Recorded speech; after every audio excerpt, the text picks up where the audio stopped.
Hey guys, thanks for joining me in my cans of Progresso soup and cans of corn here that are my iPhone stand here for my video. Okay, so this video I want to take a little bit of time to talk about some real world situations and how we can apply the quadratic formula to something in the real world. So far, I mean, really all we've done is do factored form or convert to standard form, find zeros. We really haven't applied it to anything. And with linear functions, absolute value functions, exponential functions, we've made those connections to what those look like in the real world. So that's what this video is going to be for. Notice how I put a t instead of x. I mean, we can do that. I think you'll see why I put t instead of x here in a minute. What's usually our x value when it comes to real world situations? Not always, but usually it's time, right? So that's the reason I chose t, because in this case it is going to be time.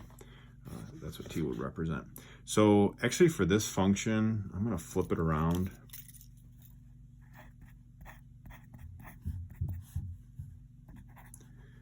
To show you guys something here.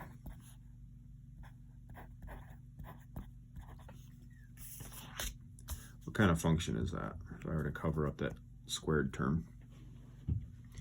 Yeah, it's linear, right? So notice how a quadratic function has a linear piece to it, okay? So this would be our y-intercept and this would be our slope, right? 60. In this case, it would be, we could say like the height of an object, 60 feet per second, right? So for every 1 second that goes by, this item is increasing by 60. And then we know the telltale sign of a quadratic is this: we have to have something with squared, right? That shows us that it's going to be a quadratic function. So let's think about this for a second. Let's use that example. Let's just use the example of shooting a cannonball, right? Or launching some type of object in the air. Okay, we know what this would tell us. This would tell us we start at a height of 5 feet. Let's just use feet. And then this right here tells us for every 1 second that goes by, that item, that cannonball, is increasing by 60 feet per second. All right, so after 1 second, it would be at a height of 65. After 2 seconds would be 125, so on and so forth. Okay, so if we were to launch an object like a cannon into the air using this, it would be linear. We know that that doesn't really apply to our world. Why? Because a cannonball doesn't just continue on at a height. What eventually happens to it? Gravity, right? So eventually that cannonball is going to move back down towards Earth. It's not going to continue on into the ether. That would just be weird. Okay, so that's actually what our friend Isaac Newton figured out, that when you launch something into the air or you drop objects from the air, there's this thing called gravity that affects it. And he figured out that on average, an item, an object, falls at an average rate of 16 feet per second.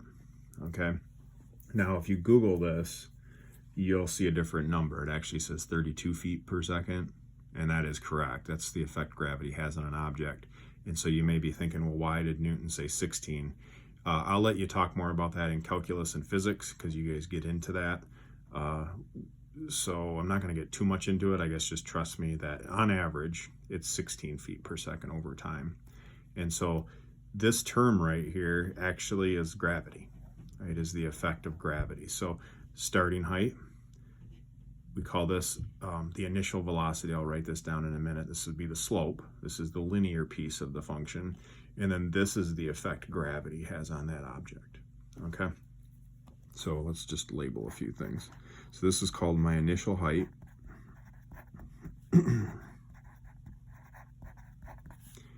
This right here is known as the initial velocity.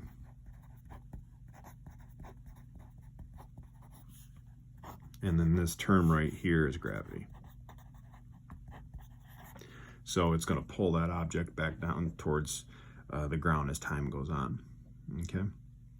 So let's take a look at maybe a graphical representation of this situation. Let me make sure I can get it in the camera here.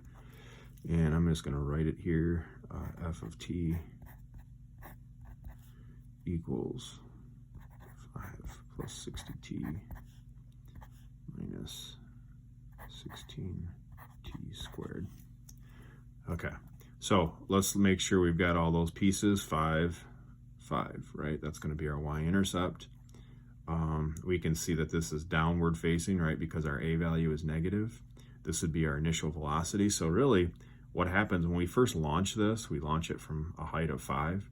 When we first launch it, it kind of looks linear, but we know that we don't live in a linear world when it comes to gravity. Eventually, that ball is going to start to be pulled back down towards the earth, and then it's going to hit that apex or that peak. We call that a vertex, and then it's going to come back down and hit the ground. Okay, so let's just pull out some information here, what we see. Again, I wouldn't ask you to factor this yet until we know the formula. So if you're wondering, well, how'd you get this number? It's about 3.8. If you put it into Desmos, and then this one's a negative, like 0.8, something like that. But let's just not worry about that right now. Let's just look at the graph and analyze a few pieces. So, okay, well, there's our initial height, which would be 5 feet. Okay, so that's where we start. We have an initial upward velocity of 60 feet per second. You'll notice after a second, this goes going by 10, 20, 30. I mean, after a second, this is only about 30 feet off the ground. Now, if there was no gravity, after a second, we already talked about it, would be 65 feet off the ground. So you can see even right off the very beginning, gravity is having an effect on that velocity that the cannonball is being shot out. After what, about 2 seconds, we hit our maximum height, which it appears to be about 60 feet. So it never actually even gets to that 65 feet just because of gravity. It only gets to a height of about 60 feet, the cannonball.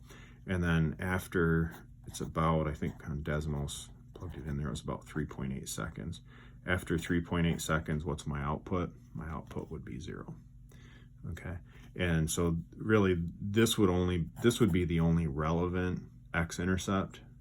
The other one would be right here, which wouldn't really be relevant because where was the cannonball shot from? It was shot from 5 feet off the ground.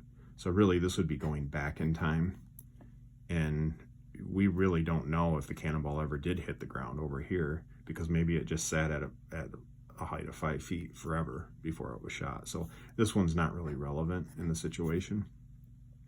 Remember we talked about domain. This would not be part of the domain in this real world situation. It would be outside the constraints. What else?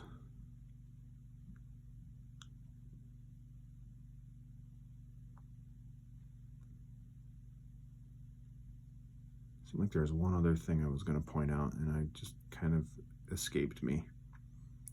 All right, well, if I think of it, I guess I'll put in another video for you guys to check out. So anyways, that's a real world situation, a real world type problem that involves quadratic functions and what that looks like.